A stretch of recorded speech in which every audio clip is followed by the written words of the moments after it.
चलिए शुरुआत करते हैं बड़ी खबर से। पद्मश्री से सम्मानित शाह रशीद अहमद कादरी ने प्रधानमंत्री मोदी के वो मुरीद हो गए हैं, कसीदे पढ़े हैं उनकी तारीफ में। उन्होंने कहा कि उन्हें पद्मश्री पाने की उम्मीद नहीं थी, खासतौर से बीजेपी सरकार में इतना बड़ा सम्मान मिलेगा ये वो सोच भी नहीं रहे थे।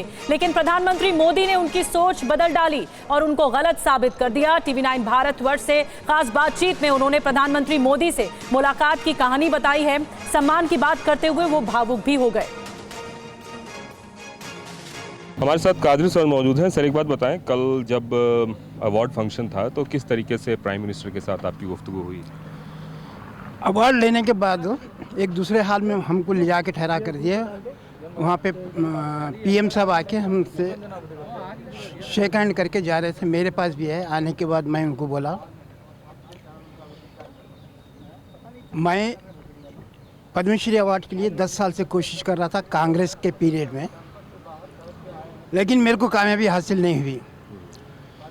5 साल तक करके मैं खामोश हो गया, रुक गया, क्योंकि एक साल में मेरे को 12,000 का खर्चा आ रहा था। और उसके अलावा बीजेपी गवर्नमेंट आई।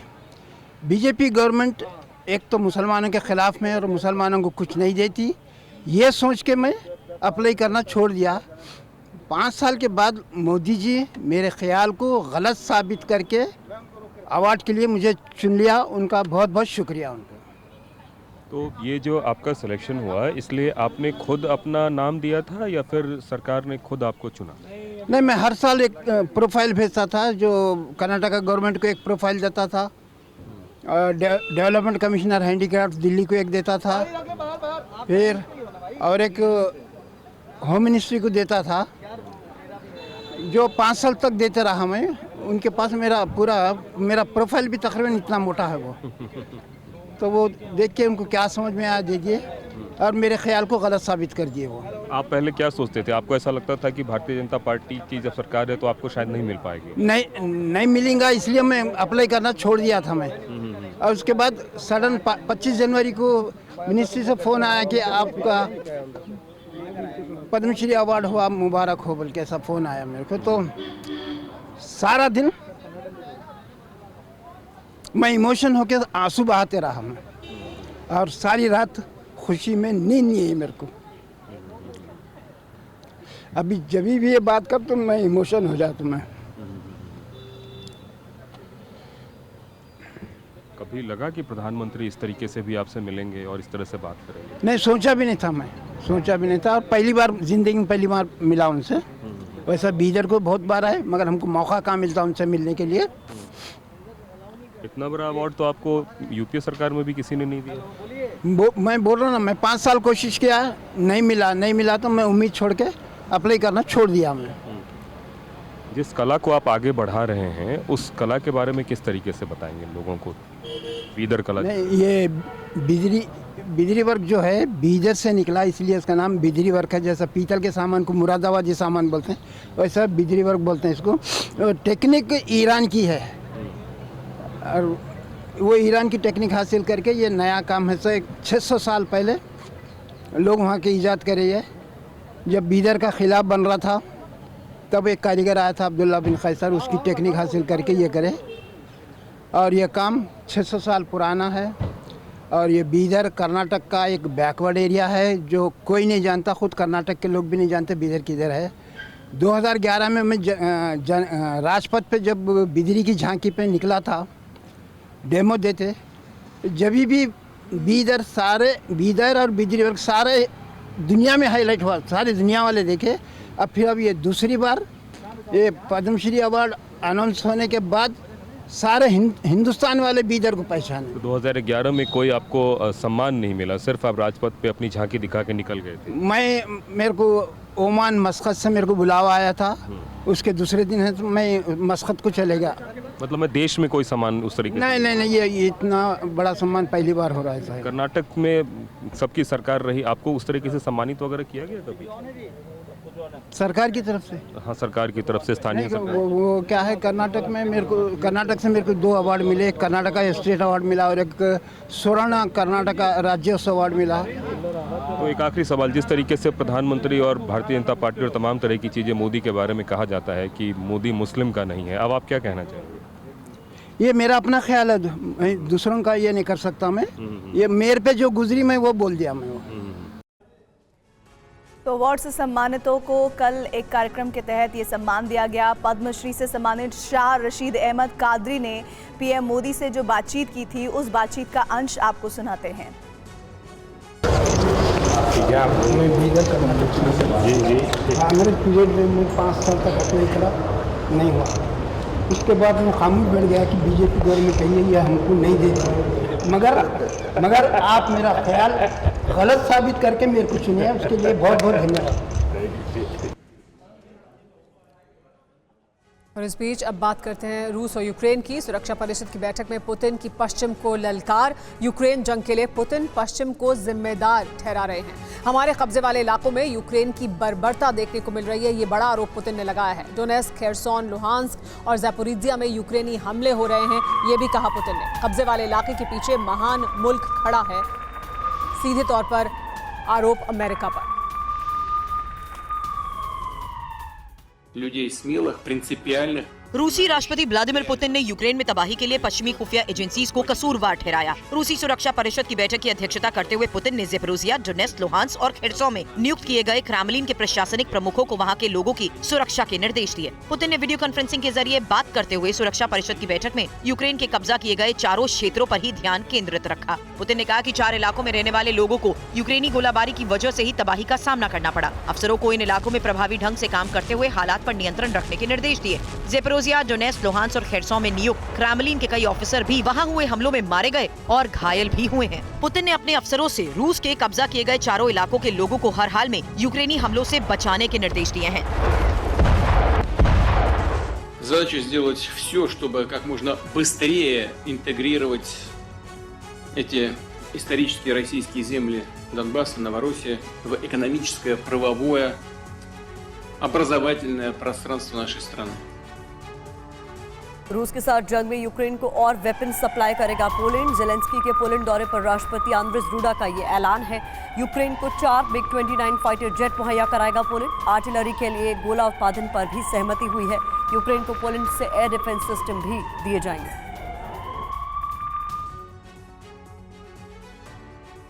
फिनलैंड की नेटो सदस्यता के बाद पूरी दुनिया में अचानक हलचल तेज हो गई और इसी हलचल के बीच जेलेंस्की भी पोलैंड पहुंच गए। इस मौके पर जेलेंस्की और पोलैंड के राष्ट्रपति डूडा ने कई अहम समझौतों पर हस्ताक्षर किए। जंग में यूक्रेन की पोजीशन मजबूत करने के लिए पोलैंड ने यूक्रेन को कई घातक हथियार देने का फैसला लिया। पोलैंड यूक्रेन को अब 4 MiG-29 fighter jet, 125 mm tank round, 100 बख्तरबंद गाड़ियां, ऑटोमेटिक मोटरार और एयर डिफेंस सिस्टम देने का फैसला कर रहा है।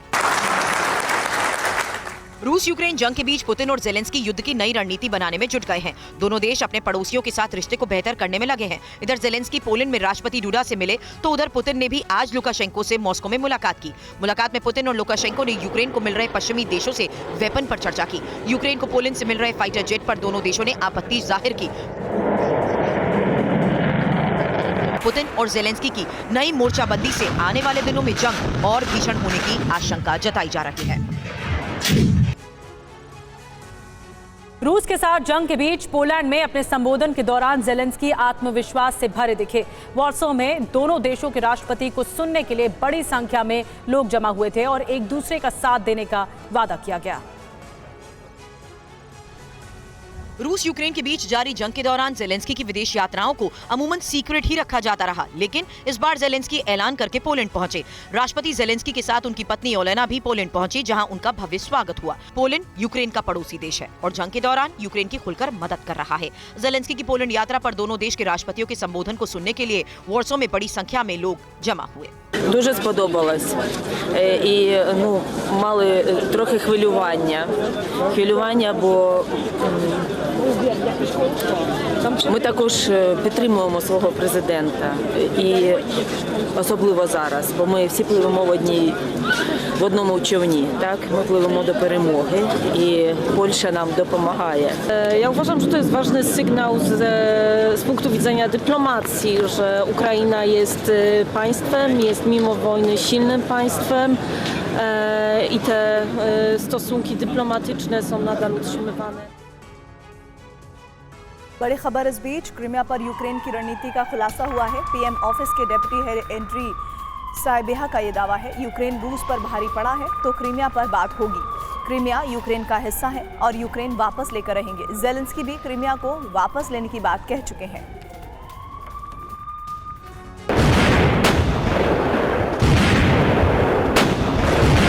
रूस यूक्रेन जंग के बीच क्रीमिया एक बार फिर सुर्खियों में है। क्रीमिया पर रूस का कब्जा है, लेकिन यूक्रेन क्रीमिया को किसी भी हाल में वापस लेना चाहता है और इसी बीच क्रीमिया पर यूक्रेन की नई रणनीति का खुलासा हुआ। यूक्रेन के प्रधानमंत्री ऑफिस के डेप्यूटी हेड एंड्री साइबेहा ने बहुत बड़े दावे किए। एक चैनल को इंटरव्यू देते वक्त साइबेहा ने कहा, अगर यूक्रेन की सेना रूस के कब्जे वाले इलाके के पास पहुंच जाती है तो कीव मॉस्को के साथ बातचीत करने के लिए तैयार रहेगा।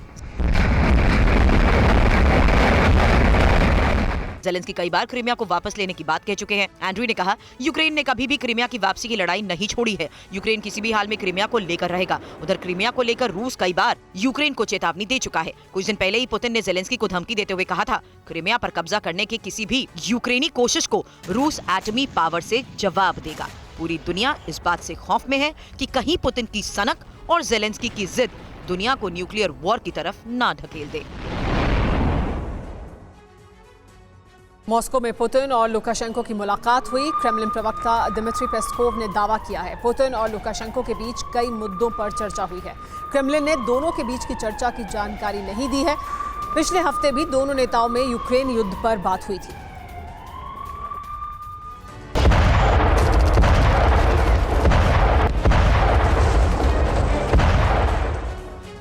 पुतिन के सबसे भरोसेमंद साथी बेलारूस के राष्ट्रपति अलेक्जेंडर लुकाशेंको 2 दिन के लिए मॉस्को में हैं। रूस यूक्रेन के बीच जारी जंग के दौरान पुतिन और लुकाशेंको की मुलाकात काफी अहम मानी जा रही है। हालांकि शुरुआती बयान में दोनों ही नेताओं ने यूक्रेन का जिक्र नहीं किया। क्रेमलिन प्रवक्ता दिमित्री पेस्कोव ने कहा, लुकाशेंको के सीजफायर के प्रस्ताव पर चर्चा की जाएगी। पेस्कोव ने यह भी कहा कि पुतिन और लुकाशेंको के बीच द्विपक्षीय और अंतर्राष्ट्रीय मुद्दों पर चर्चा हुई। पुतिन ने कहा, दोनों देशों ने कई क्षेत्रों में अच्छी प्रगति की है। पुतिन ने 2022 में दोनों देशों के बीच व्यापार में 12% बढ़ोतरी का जिक्र किया, लेकिन यूक्रेन के बारे में एक भी शब्द नहीं कहा। पिछले ही महीने रूस ने बेलारूस में टैक्टिकल न्यूक्लियर वेपन डिप्लॉय करने का ऐलान किया। हालांकि बेलारूस खुद यूक्रेन के खिलाफ युद्ध में शामिल नहीं है, लेकिन उसने अपनी जमीन का इस्तेमाल रूस को यूक्रेन पर हमले के लिए करने दिया है। बेलारूस और रूस की सेनाएं युद्ध अभ्यास कर रही हैं।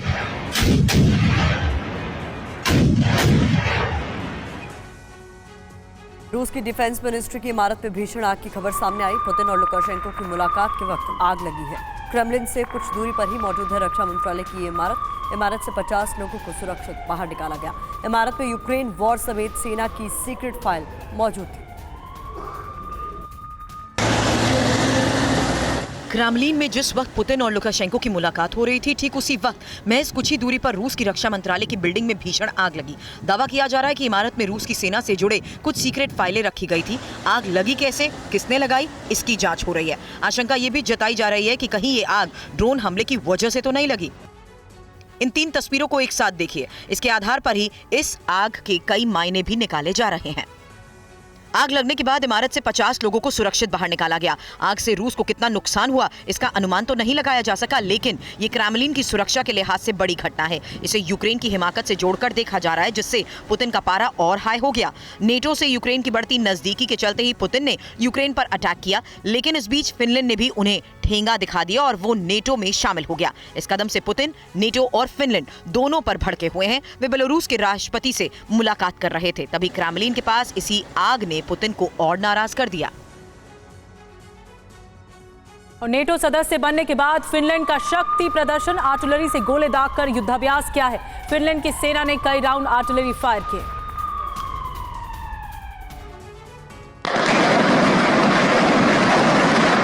नेटो में फिनलैंड की एंट्री होते ही दुनिया पर न्यूक्लियर वॉर का खतरा मंडराने लगा। फिनलैंड की सेना ने वॉर एक्सरसाइज कर दुनिया को दिखा दिया कि वो किसी भी मोर्चे पर लड़ने के लिए तैयार है। फिनलैंड की आर्टिलरी सेना ने आधा दर्जन MLRS से फायरिंग कर डमी ठिकानों को तबाह किया। फिनलैंड ने ये शक्ति प्रदर्शन नेटो में शामिल होने के बाद किया। आर्टिलरी से बैक टू बैक गोले दागकर फिनलैंड ने दुनिया को अपनी मौजूदगी दिखा दी। नेटो में शामिल होते ही फिनलैंड ने नेटो को सैकड़ों टैंक, 62 लड़ाकू विमान और कई सारी आर्टिलरी दी है। फिनलैंड के नेटो में शामिल होने के बाद विश्व युद्ध का खतरा और बढ़ गया है। नेटो में फिनलैंड के शामिल होते ही रूस बौखला गया है। दरअसल रूस और फिनलैंड आपस में 1300 किलोमीटर की सीमा साझा करते हैं और इसी को देखते हुए फिनलैंड के नेटो में शामिल होने को लेकर रूस ने कड़ा एतराज जताया और इसी को देखते हुए रूस बेलारूस के साथ नेटो को सबक सिखाने के लिए रणनीति बनाने में जुट गया है। उधर अमेरिका भी विश्व युद्ध के खतरे को देखते हुए एटमी हथियारों की टेस्ट की तैयारी में लग गया है।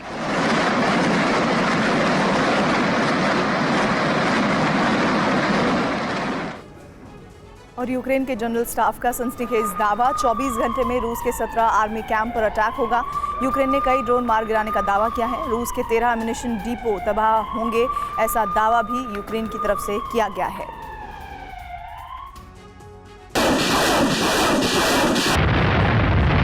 रूस और यूक्रेन के बीच विध्वंसक जंग जारी है। दोनों ही सेनाएं दुश्मन के सैन्य ठिकानों को निशाना बना रही हैं। इस बीच यूक्रेन मिलिट्री के बड़े अधिकारी ने सनसनीखेज दावा किया है। इस दावे में यूक्रेनी जनरल स्टाफ ने रूस को भारी नुकसान पहुंचाने की बात कही है। यूक्रेनी जनरल के अनुसार 24 घंटे में ही यूक्रेनी सेना ने रूस के कई सैन्य ठिकानों को ध्वस्त कर दिया है। यूक्रेन की तरफ से किए गए ताज़ा दावे के अनुसार यूक्रेन ने 24 घंटे में रूस के 17 आर्मी कैंपों पर हमला किया। यूक्रेन के जनरल स्टाफ का कहना है कि 24 घंटे में यूक्रेन ने रूस के 3 एम्यूनिशन डिपो को ध्वस्त कर दिया है, साथ ही कई ड्रोन भी मार गिराए हैं। यूक्रेन के ताबड़तोड़ हमलों में रूस को भारी नुकसान की खबर है। दूसरी तरफ यूक्रेन के जनरल स्टाफ के दावे के बाद रूस ने यूक्रेनी दावों को गलत बताया है और किसी भी तरह के नुकसान से इनकार किया है। रूसी मीडिया ने इन खबरों का खंडन भी किया है। साथ ही रूस ने भी डोनेस्क और बाखमुत में यूक्रेनी सैन्य ठिकानों को ध्वस्त करने का दावा किया है और यूक्रेन को भारी नुकसान पहुंचाने की बात कही है।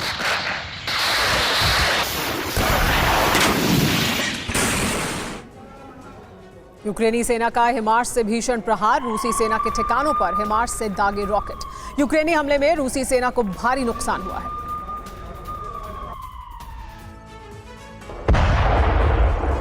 रूस से जारी जंग में यूक्रेन कई मोर्चे पर बैकफुट पर आ गया है, लेकिन उसके पलटवार में कोई कमी नहीं आई। कई इलाकों में रूस को जबरदस्त चोट दे रहा है। यूक्रेनी सेना ने रूसी जवानों के ठिकानों पर हाइमार्स से रॉकेट दागे। हमले में रूसी सेना को भारी नुकसान की खबर है। फ्रंटलाइन पर यूक्रेनी सेना लगातार अपनी ताकत बढ़ा रही है। ये ट्रक यूक्रेनी सेना के हैं जो हथियार और गोला बारूद लेकर मोर्चे की ओर जा रहे हैं। वॉर जोन में यूक्रेन की ड्रोन आर्मी रूस को भारी नुकसान पहुंचा रही है। ये video deputy PM Mykhailo Fedorov ने जारी किया है, जिसमें रूसी ठिकानों पर यूक्रेन के ड्रोन तबाही मचा रहे हैं। बताया जा रहा है कि इन हमलों का यूक्रेन को जबरदस्त फायदा मिल रहा है। जेलेंस्की के करीबी मिखाइलो फेडोरोव का ये भी दावा है कि इन ड्रोन्स की बदौलत यूक्रेन अब रूस पर भारी पड़ रहा है। ये ड्रोन हमले जंग में गेम चेंजर साबित हो रहे हैं। अमेरिका की मदद से तैयार ड्रोन आर्मी रूसी ठिकानों पर अंदर तक घुसकर हमले कर सकती है। ये ड्रोन यूनाइटेड 24 प्रोजेक्ट के तहत तैयार हो रहे हैं और इनके निर्माण के लिए 100 मिलियन अमेरिकी डॉलर से ज्यादा का निवेश किया गया है। बड़ी खबर डोनेस्क से सामने आ रही है। यहाँ यूक्रेनी ठिकानों पर ग्रेनेड से हमला देखा गया है। रूसी फौज ने ड्रोन के जरिए ये ग्रेनेड गिराए हैं। रूस के ग्रेनेड अटैक में यूक्रेनी सेना को भारी नुकसान की खबर सामने आ रही है। 13 महीने से ज्यादा वक्त से रूस और यूक्रेन के बीच भीषण जंग जारी है। कई मोर्चे पर आमने सामने की जंग हो रही है तो कई जगहों पर हवाई हमले। इधर में रूस और यूक्रेन के बीच भीषण जंग जारी है। रूस की पैसिफिक मरीन फ्लीट ने टॉस 1A से यूक्रेनी ठिकानों को निशाना बनाया। वहीं डोनेस्क में यूक्रेनी ठिकानों पर ग्रेनेड से वार हुआ। रूसी फौज ने ड्रोन के जरिए ग्रेनेड गिराया। इस अटैक में यूक्रेनी सेना को भारी नुकसान हुआ। भीषण जंग के बीच रूस ने नीपर नदी के किनारे यूक्रेनी ठिकानों पर 2S9 सेल्फ प्रोपेल्ड मोर्टार से अटैक किया, जिससे यूक्रेन को बड़ी चोट पहुंची। वहीं बाखमुट में यूक्रेनी सेना के सामने खराब मौसम चुनौती बना हुआ है। भीषण ठंड के बीच बारिश से बैटलफील्ड में कीचड़ भर गया, जिससे जवानों को जंग लड़ने में परेशानी हो रही है। इस बीच रूस यूक्रेन में जंग के लिए वैगनर ग्रुप ने नए लड़ाके तैयार किए। उन्हें जंग में भेजा जा रहा है। वैगनर चीफ येवगेनी प्रिगोजिन ने नए लड़ाकों से मिलकर बधाई दी और उनकी हौसला अफजाई की। एक और बड़ी खबर, ताइवान के पास जापान का मिलिट्री हेलीकॉप्टर लापता हो गया है। मिलिट्री हेलीकॉप्टर में 10 लोग सवार थे। हेलीकॉप्टर की खोज के लिए बड़ा सर्च ऑपरेशन चलाया जा रहा है। मियाको आइलैंड पर अचानक रडार से गायब हुआ हेलीकॉप्टर। चीन और नॉर्थ कोरिया पर जापान को शक है। मिलिट्री हेलीकॉप्टर ट्रेनिंग ड्रिल में शामिल था। और हमारे साथ defence expert general AK Siwach ji मौजूद है। सिवाच जी, इसके बारे में कोई जानकारी नहीं मिल पा रही है इस हेलीकॉप्टर के बारे में। मिलिट्री हेलीकॉप्टर था और रडार से अचानक से गायब हो गया। हाँ देखो, सच्चाई है, ये UH-60R है, ब्लैक हॉक जो हेलीकॉप्टर है, ये मल्टी पर्पस यूटिलिटी हेलीकॉप्टर है और ये ट्रांसपोर्ट हेलीकॉप्टर का इस्तेमाल होता है। और ये जापान के पास है, इनकी जो सेल्फ डिफेंस फोर्स के पास, और ये एक बड़ा इम्पोर्टेंट हेलीकॉप्टर है और काफी स्टेबल है। इसका एक प्रकार रडार से गायब होना ये बड़ा चिंता का विषय है, क्योंकि मौसम जो है वो खराब नहीं था और इसमें जो 10 इम्पोर्टेंट क्रू मेंबर थे, तो ऐसे में शक जाएगा आपका नॉर्थ कोरिया और जापान का। और क्योंकि ये मिलिट्री एक्सरसाइज में भी इन्वॉल्व था, तो ऐसा तो नहीं है कि कोई सबोटाज हुआ या इसको मार गिराया गया है, स्पेशली नॉर्थ कोरिया और चाइना। क्योंकि वहां पर अगर आप देखें साउथ वेस्ट जो आइलैंड है जापान के, वहां पर कई बार आपने देखा है कि जो चीन के एयरक्राफ्ट भी उड़ते हैं और वो इस स्पेस को एक प्रकार वायलेट करते हैं। तो ये मियाको आइलैंड से शिवाजी, इस तरह से अचानक रडार से हेलीकॉप्टर का गायब होना मौजूदा वक्त में बहुत जरूरी है कि अब इसको ट्रैक किया जाए और जल्द से जल्द इसके बारे में और जानकारियां जुटाई जाए। शुक्रिया आपका हमारे साथ जुड़ने के लिए। इधर चीन से टेंशन के बीच ताइवान की राष्ट्रपति साई इंग वेन ने कैलिफोर्निया में US house speaker Kevin McCarthy से मुलाकात की है। मैकार्थी ने कहा है कि हम एक स्वर से ताइवान का समर्थन करते हैं।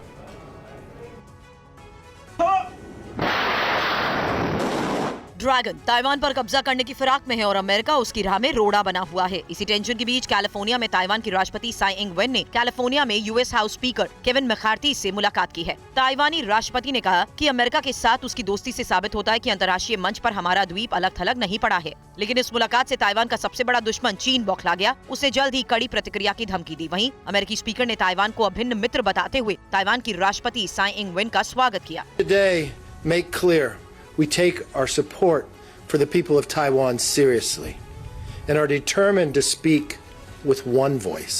वक्त के साथ अमेरिका और ताइवान की नजदीकी बढ़ती जा रही है और ताइवान को अमेरिका से अपनी सुरक्षा के लिए हथियारों की दरकार है। अमेरिका से उसकी आपूर्ति जारी है। दोनों देशों के बीच आर्थिक सहयोग मजबूत हो रहा है। दोनों नेताओं की बातचीत में तय हुआ कि वो वैश्विक मंच पर अपने साझा मूल्यों को बढ़ावा देना जारी रखेंगे। इस मौके पर दर्जन भर से ज्यादा डेमोक्रेटिक और रिपब्लिकन सांसद भी मौजूद रहे। कड़ी सुरक्षा के बीच धूमधाम से मनाई जा रही है हनुमान जयंती। कई राज्यों में निकाली गई शोभा यात्रा। देश भर के हनुमान मंदिरों से भक्तों की भारी भीड़ देखने को मिली। मंदिरों के बाहर कड़ी सुरक्षा व्यवस्था की गई है। दिल्ली, पश्चिम बंगाल में केंद्रीय बलों की तैनाती भी की गई है। कड़ी सुरक्षा के बीच देश भर में हनुमान जयंती का उत्सव मनाया जा रहा है। देश भर के हनुमान मंदिरों में भक्तों की भारी भीड़ है। वहीं मंदिरों के बाहर चाक चौबंद सुरक्षा व्यवस्था की गई है। महाराष्ट्र से लेकर दिल्ली तक और प्रयागराज से लेकर पटना तक भक्त जय श्री राम, जय हनुमान के नारे लगाते दिखे। दिल्ली के कनॉट प्लेस में मौजूद प्रसिद्ध हनुमान मंदिर में श्रद्धालुओं का तांता लगा रहा। राम की नगरी अयोध्या में हनुमान जयंती का अलग रंग दिखा। राम भक्त हनुमान के दर्शन के लिए पहुंचे श्रद्धालु जय श्री राम के नारे लगाते नजर आए। वहीं प्रयागराज में भी बजरंग बली ने भक्तों को आशीर्वाद दिया। मध्य प्रदेश के छतरपुर में श्रद्धालुओं का सैलाब नजर आया। वहीं भोपाल में भी हनुमान मंदिरों में उत्सव के रंग दिखे। पटना के प्रसिद्ध हनुमान मंदिर में भारी संख्या में श्रद्धालु पहुंचे। क्या आम क्या खास, सभी हनुमान भक्ति में लीन दिखे। गृहमंत्री अमित शाह ने गुजरात के बोटाद जिले में हनुमान जी की 54 फीट ऊंची प्रतिमा का अनावरण किया। पंचधातु से बनी 30,000 किलो वजनी प्रतिमा के अनावरण के बाद उन्होंने श्री कष्टभंजन देव भोजनालय का उद्घाटन किया। दिल्ली में कड़ी सुरक्षा व्यवस्था के बीच शोभा यात्रा निकाली गई। नंदनगरी और बेहद संवेदनशील जहांगीरपुरी में भी झांकियों के साथ हनुमान भक्त निकले। दिल्ली के जहांगीरपुरी में शोभा यात्रा के दौरान भारी पुलिस बल की तैनाती की गई। पिछले साल जिस इलाके में हिंसा भड़की थी वहां बैरिकेडिंग कर दी गई। पुलिस प्रशासन ने करीब 200 मीटर की दूरी तक शोभा यात्रा की अनुमति दी थी। हालांकि आयोजक दायरे से खुश नहीं दिखे। शोभा यात्रा की निगरानी के लिए ड्रोन का इस्तेमाल किया गया। वहीं नंद नगरी में शोभा यात्रा का आयोजन हुआ। भगवा झंडा और जय श्री राम के नारों के साथ सैकड़ों लोग इस शोभा यात्रा में शामिल हुए। अंजनी पुत्र हनुमान की शोभा यात्रा और शोभा यात्रा में शामिल होने के लिए जगह जगह से लोग और मेन मार्केट से ये यात्रा आगे बढ़ती हुई थी। और चूंकि जिस तरीके से अभी आपको बताया जा रहा था, ये तिराहा, जिस तिराहे पे जो शोभा यात्रा में जो लोग शामिल हुए थे वो थोड़ा सा भटक गए थे, लेकिन पूरी मुस्तैदी के साथ ही दिल्ली पुलिस की जो पूरी टीम है वो साथ साथ चल रही है। पूरी कोशिश की जा रही है कि ये शोभा यात्रा जिस तरीके से प्लान की गई है, पूरी सुरक्षा के साथ जितने लोगों को शामिल होना की बात कही जा रही है, उतने लोगों के साथ निकाली जाए, उतनी सुरक्षा के साथ निकाली जाए, ये पूरी कोशिश की जा रही है। आगे बढ़ते हैं। बागेश्वर धाम यानी मध्य प्रदेश के छतरपुर जिले के गढ़ा गांव में एक बार फिर संत समागम हुआ। हनुमान जयंती के मौके पर पंडित धीरेन्द्र कृष्ण शास्त्री 2 दिवसीय मानस सम्मेलन करा रहे हैं। की रिपोर्ट देखिए। संकट कटे मुझे सब जो सुमरे, नासे रोग जपत निरंतर, भूत पिशाच महावीर जब। मध्य प्रदेश के छतरपुर जिले के गांव गढ़ा में बागेश्वर धाम के पीठाधीश्वर पंडित धीरेन्द्र कृष्ण शास्त्री मानस सम्मेलन करा रहे हैं। इस मौके पर अन्नपूर्णा भंडारे का प्रसाद लेने के लिए हजारों की तादाद में श्रद्धालु उमड़ पड़े। पीठाधीश्वर धीरेन्द्र शास्त्री ने सभी श्रद्धालुओं को आशीर्वाद दिया। हमसे मिलने के नाम पर कोई भी शुल्क फीस दक्षिणा नहीं देना। अब टोकन नंबर भी नहीं है, बिना टोकन का दरबार लगता। अपना नाम, अपनी समस्या किसी को ना बताएं। बालाजी की कृपा ताकत होगी तो पर्चे पर लिख करके आ जाएगा। हनुमान जन्मोत्सव पर आयोजित मानस सम्मेलन में बुंदेलखंड के साथ साथ देश के तमाम हिस्सों से आए संत अपना मंतव्य रख रहे हैं। पंडित धीरेन्द्र शास्त्री के मुताबिक कार्यक्रम का मुख्य उद्देश्य जगत कल्याण के साथ साथ सनातन धर्म का प्रचार करना है, साथ ही हिंदू राष्ट्र की संकल्पना को मजबूती देना है। और संसद के बजट सत्र के आखिरी दिन आज की कार्रवाई भी हंगामे के चलते नहीं हो पाई। इसके साथ ही राज्यसभा और लोकसभा अगले सत्र तक के लिए स्थगित करनी पड़ी। समेत दोनों सभाओं के सदस्य अपना अभिभाषण प्रस्तुत किया। संसद में बजट सत्र के आखिरी दिन भी जमकर हंगामा हुआ। सदन की कार्रवाई शुरू होते ही विपक्ष ने अदानी मामले की जेपीसी जांच की मांग को लेकर फिर हंगामा शुरू कर दिया। विपक्ष के सदस्य नारे लगाते और हाथ में पोस्टर लिए वेल तक आ गए। स्पीकर ओम बिरला ने कहा, विपक्ष का रवैया संसद की गरिमा और देश के लिए ठीक नहीं। जब विपक्ष पर स्पीकर की बात का कोई असर नहीं हुआ तो उन्होंने लोकसभा अनिश्चितकाल के लिए स्थगित करने का ऐलान किया। उस समय लोकसभा में प्रधानमंत्री मोदी, रक्षा मंत्री राजनाथ सिंह सहित कई मंत्री मौजूद थे। 17वीं लोकसभा का 11वां सत्र हंगामे की भेंट चढ़ गया। 13 मार्च को शुरू हुए बजट सत्र के दूसरे चरण में जहां अदानी मामले की जेपीसी जांच की मांग पर हंगामा रहा, वहीं सत्ता पक्ष लंदन में राहुल गांधी के लोकतंत्र खतरे में वाले बयान पर माफी की मांग पर हंगामा करती रही।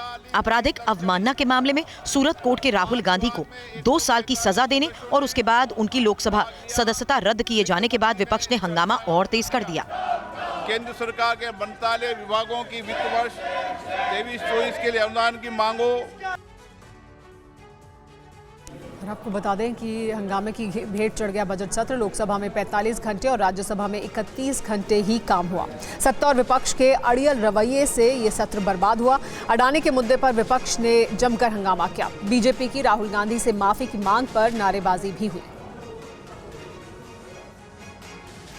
इस पर और ज्यादा जानकारी के लिए हमारे साथ पॉलिटिकल एडिटर अमोद राय जुड़ गए हैं। अमोद, इस सत्र में ऐसा लग रहा है कि बिल्कुल भी काम नहीं हो पाया है, जिस तरह से आमने सामने अड़े रहा विपक्ष भी और सरकार भी। निश्चित तौर पर देखिए सुमेरा, जिस तरह से लगातार हंगामा हुआ और पिछले दोनों ही सत्र की अगर बात करें, संसद की अगर दोनों ज्वाइंट सत्रों की भी बात करें तो भी बिल्कुल कामकाज नहीं हुआ। और 25 सीटिंग में जो काम हुआ है वो आपको उंगली पर और घंटों में गिना जा सकता है कितना कम काम हुआ है। महज 6 बिल पास किया जा सके।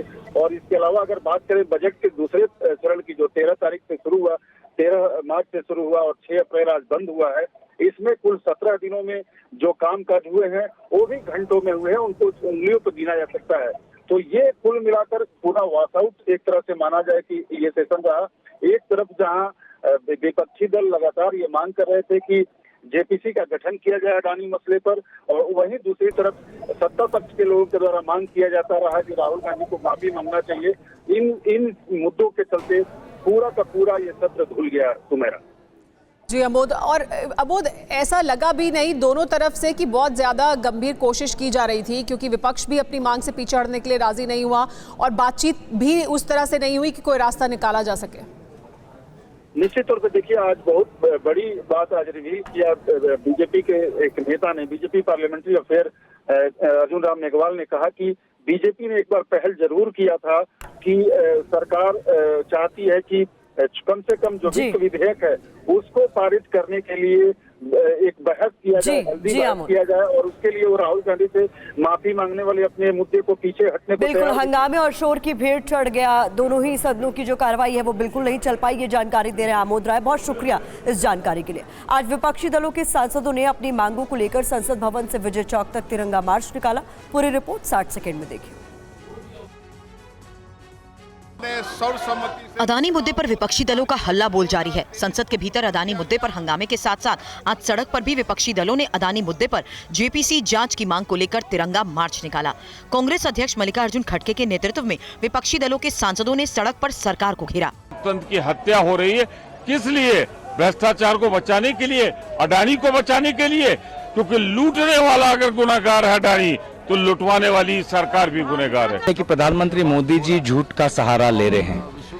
आज भाजपा के स्थापना दिवस पर उन्होंने पूरे सदन की जो मर्यादा है, आत्मा है, इसको नष्ट कर दिया है। सदन में उन्होंने विरोधी दलों पर आरोप लगाया, लेकिन विरोधी दलों को बोलने का मौका नहीं दिया। इस विरोध मार्च के जरिए विपक्षी सांसदों ने सत्ता पक्ष पर विपक्ष की आवाज दबाने के आरोप लगाते हुए कहा, 13 मार्च से विपक्षी नेताओं को सदन में बोलने नहीं दिया जा रहा। इस विरोध मार्च में 19 विपक्षी दलों के सांसदों के शामिल होने का दावा किया गया। और दुनिया की सबसे बड़ी सियासी पार्टी बीजेपी आज 43 साल की हो गई है। पार्टी अपने स्थापना दिवस को धूमधाम से मना रही है। प्रधानमंत्री मोदी आज पार्टी कार्यकर्ताओं को संबोधित करते हुए उन्होंने कहा कि पुनर्जागरण की शुरुआत हो चुकी है। 43 साल पहले आज ही के दिन 6 अप्रैल 1980 को बीजेपी की बुनियाद रखी गई थी। जो अटल लकीर खींचने का प्रण लिया गया, उसमें तमाम दुश्वारियां आई, लेकिन पार्टी डिगी नहीं। अपने मूल्यों, सिद्धांतों और नीतियों को आगे बढ़ाते हुए पार्टी डटी रही और नतीजा सबके सामने है। बीजेपी आज दुनिया के सबसे बड़े लोकतंत्र का नेतृत्व कर रही है। स्थापना दिवस के मौके पर प्रधानमंत्री ने कहा कि 2014 में सिर्फ सत्ता परिवर्तन नहीं हुआ, पुनर्जागरण की नई यात्रा की शुरुआत हुई है। हमें 50 साल के लक्ष्य आज ही तय करने होंगे। 2014 में भारत के लोगों ने भारत के पुनर्जागरण की नई यात्रा का शंखनाद कर दिया है। हमें नए आइडियाज को, नए इनोवेशंस को अपनाना होगा। पार्टी में उन्हें एक प्रकार से हमारा जीवन का, कल्चर का हिस्सा के रूप में से जोड़ना होगा, उसे बढ़ाना होगा। बीजेपी के स्थापना दिवस पर पीएम मोदी का विपक्ष पर हमला। बादशाही मानसिकता ने देश के लोगों को गुलाम समझा, प्रधानमंत्री ने कहा। इधर गरीब और शोषितों का जिक्र करते हुए उन्होंने कहा कि गरीब और शोषित लोगों की आवाज कुचलते रहते थे। इन लोगों की बादशाही मानसिकता ने देश की जनता को हमेशा अपना गुलाम माना। 2014 में इस दबे कुचले शोषित वंचित वर्ग ने अपनी आवाज बुलंद की। बादशाही मानसिकता के लोग इस वर्ग की आवाज सुनने की तो बात छोड़ दीजिए, पल पल कुचलते रहते थे। इसलिए हमारी सरकार के पहले कार्यकाल में ही बादशाही मानसिकता वाले इन लोगों ने इन शोषितों, वंचितों, दलितों, पिछड़ों कोई मौका नहीं छोड़ा उनकी मजाक उड़ाने में। पीएम मोदी ने विपक्ष पर लगाया झूठ बोलने का आरोप। नफरत से भरे लोग झूठ पर झूठ बोले जा रहे हैं, ये कहा प्रधानमंत्री मोदी ने। वो कब्र खोदने की धमकी दे रहे हैं।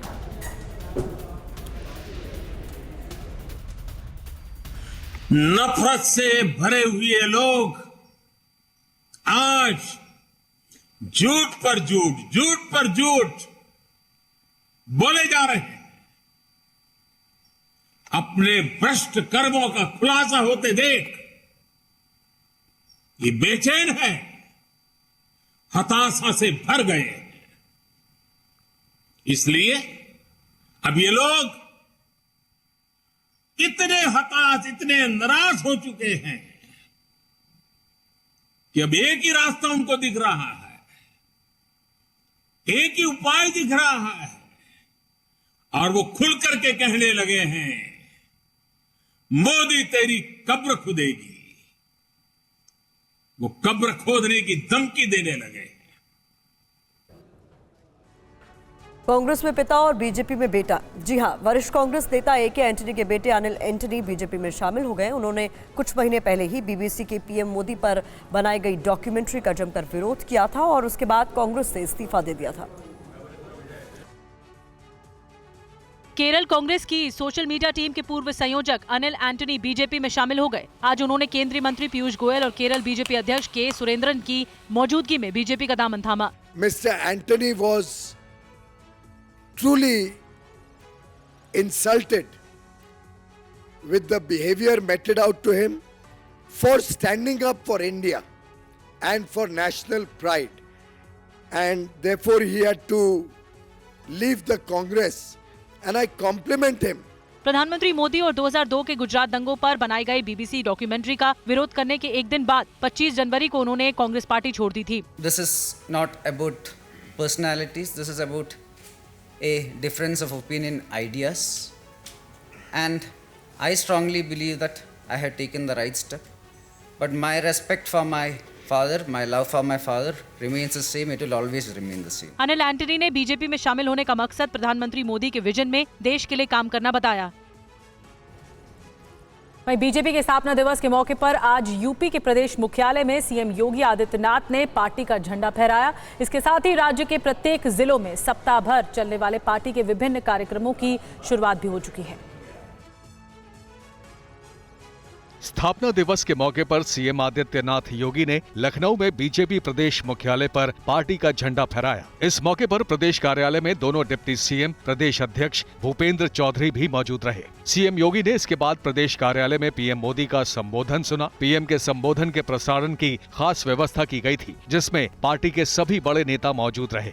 सीएम योगी ने ट्वीट कर पार्टी के सभी कार्यकर्ताओं को बधाई दी है। सीएम योगी ने कहा कि बीजेपी समाज के अंतिम पायदान पर खड़े प्रत्येक व्यक्ति के उत्थान के लिए प्रतिबद्ध है। वहीं सूबे के डिप्टी सीएम ने भी कहा कि पार्टी जन जन को लेकर आगे बढ़ रही है। यह हम सब कार्यकर्ताओं के लिए बहुत ही गौरव का दिन है और मैं एक एक कार्यकर्ता को बधाई देता हूं। पार्टी हमारी मां है और मां के कारण से ही हम सब आज यहां तक पहुंचे। आदरणीय प्रधानमंत्री नरेंद्र मोदी जी के कुशल मार्गदर्शन में आज भारतीय जनता पार्टी दुनिया की सबसे बड़ी पार्टी है और आदरणीय प्रधानमंत्री नरेंद्र मोदी जी दुनिया के सर्वाधिक लोकप्रिय नेता हैं। श्रद्धेय अटल जी ने जो सपना देखा था वो आज पूरा हुआ है। यूपी में अब हथकरघा उद्योग को नई रफ्तार मिलेगी। सीएम योगी की अध्यक्षता में हुई कैबिनेट की बैठक में इस उद्योग से जुड़े लोगों के लिए कई बड़ी सुविधाओं का ऐलान किया गया। यूपी में हथकरघा और पावरलूम बुनकरों को हाईटेक हथकरघा और पावरलूम अनुदान पर मिलेगा। साथ ही इस उद्योग से युवाओं को जोड़ने के लिए रोजगार के और अवसर बढ़ाए जाएंगे। योगी कैबिनेट ने इससे संबंधित योजना को मंजूरी दे दी है। इसके तहत हथकरघा बुनकरों को 50,000 में से 40,000 रुपए के 2 फ्रेम लूम या पिट लूम जैकार्ड के साथ ही नई पावर लूम के लिए अनुमानित मूल्य 2.5 लाख में से 1.5 लाख रुपए अनुदान दिया जाएगा। 500 वर्ग फीट जगह देता है 2 नवीन पावर लूम लगाने के लिए, तो उसको 1,50,000 रुपए की अनुदान सरकार देगी। 18 साल की उम्र से के ऊपर से लोग इसका लाभ पूरे प्रदेश में बुनकर लोग ले लेंगे। इसके साथ ही योगी कैबिनेट ने राज्य में प्लांट टाउनशिप विकसित करने की नई योजना पर मोहर लगाई है। इसके तहत अथॉरिटी अब 25 एकड़ में नई टाउनशिप विकसित कर सकेगा। इस योजना से शहरीकरण को बढ़ावा देने के साथ ही प्रदेश के आर्थिक विकास को गति मिलेगी। यूपी कैबिनेट ने यह भी फैसला किया है कि निजी क्षेत्र में अब अपने कर्मचारियों को बोनस नहीं देने पर नियोक्ता को जेल नहीं होगी। सरकार के मुताबिक इससे यूपी में निवेश के लिए उद्यमी आकर्षित होंगे। सीएम योगी ने आज राज्य की जनता को करीब 9,500 करोड़ की विकास योजनाओं की सौगात दी है। नगर निकाय चुनाव से पहले इसे बड़ा तोहफा माना जा रहा है। सीएम योगी ने आज नगर विकास विभाग की 8,730 करोड़ की 2039 विकास योजनाओं का लोकार्पण और शिलान्यास किया। इसमें 34 जिलों में अमृत योजना के तहत पेयजल और सीवरेज की कई परियोजनाएं शामिल हैं। सीएम योगी ने ट्वीट कर कहा, आदरणीय प्रधानमंत्री जी के नेतृत्व में डबल इंजन की बीजेपी सरकार प्रदेश के समग्र विकास के लिए प्रतिबद्धता से कार्य कर रही है। नगरीय विकास निदेशालय में आयोजित कार्यक्रम में सीएम ने कहा कि यूपी विकास की तेज रफ्तार से दौड़ रहा है। केंद्र सरकार ने पहली बार स्ट्रीट वेंडर्स के लिए कोई योजना बनाई और यूपी सरकार उनके लिए सबसे ज्यादा अनुकूल माहौल उपलब्ध करा रही है। पहली बार प्रधानमंत्री जी ने स्ट्रीट वेंडर के लिए कोई योजना बनाई और स्ट्रीट वेंडर का व्यवस्थित रजिस्ट्रेशन, उन्हें बैंक के साथ जोड़ना। स्ट्रीट वेंडर को अब तक 2,04,565 करोड़ रुपए की राशि वितरण करने का कार्य भी इसमें हुआ है। और एक और बड़ी खबर इस वक्त की आपके सामने हम रखने जा रहे हैं। एनजीओ ऑक्सफैम इंडिया के खिलाफ सीबीआई जांच के आदेश दिए गए हैं। ये इस वक्त की बड़ी खबर है। एनजीओ ऑक्सफैम इंडिया के खिलाफ सीबीआई जांच के आदेश दिए गए हैं। अमित शाह के आदेश, गृह मंत्रालय ने जांच के आदेश दिए हैं। तो एनजीओ ऑक्सफैम के खिलाफ सीबीआई जांच के आदेश दिए गए। आमोद राय इस पर ज्यादा जानकारी के साथ जुड़ गए हैं। आमोद, क्या है ये पूरा मामला? देखिए प्रतिमा, ऑक्सफैम इंडिया जो है एक गैर सरकारी संगठन है जो इंडिया में काम करता है। इस पर पहले भी एफसीआरए के लिए कई बार इस पर प्रतिबंध लग चुके हैं और इसके कई अकाउंट सस्पेंड हो चुके हैं, लेकिन उसके बावजूद ऑक्सफैम इंडिया तरह तरह के हथकंडे अपनाकर दूसरे एनजीओ को पैसे उनके अकाउंट में जो एफसीआरए के जरिए मान्यता प्राप्त है उनके अकाउंट में लेकर और अपने लोगों तक पहुंचाने का ऐसा उसका आरोप है। और जिस एक तरह से गृह मंत्री ने इसमें सीधा इन्वॉल्वमेंट अपना दिखाया है और उनका जो है सीधा कहना है कि देश में बाहर से जो एजेंडा चलाने वाले संस्थाएं हैं उनको खुली छूट नहीं दी जा सकती। लिहाजा ऑक्सफैम जैसे संगठनों को पूरी नकेल कसने की तैयारी करने के तहत उन्होंने आज सीबीआई को, गृह मंत्रालय ने सीबीआई को ये जांच के आदेश दिए हैं। निश्चित तौर पे इससे ऑक्सफैम के लिए दुश्वारियां बढ़ने वाली हैं, ये साफ है। इससे पहले भी कुछ और भी संगठन है जो देश में इस तरह के एजेंडे चलाते हैं, जो विदेशी जिन पे एजेंडा चलाने का आरोप होता है। बहुत शुक्रिया इस तमाम जानकारी के लिए आमोद राय।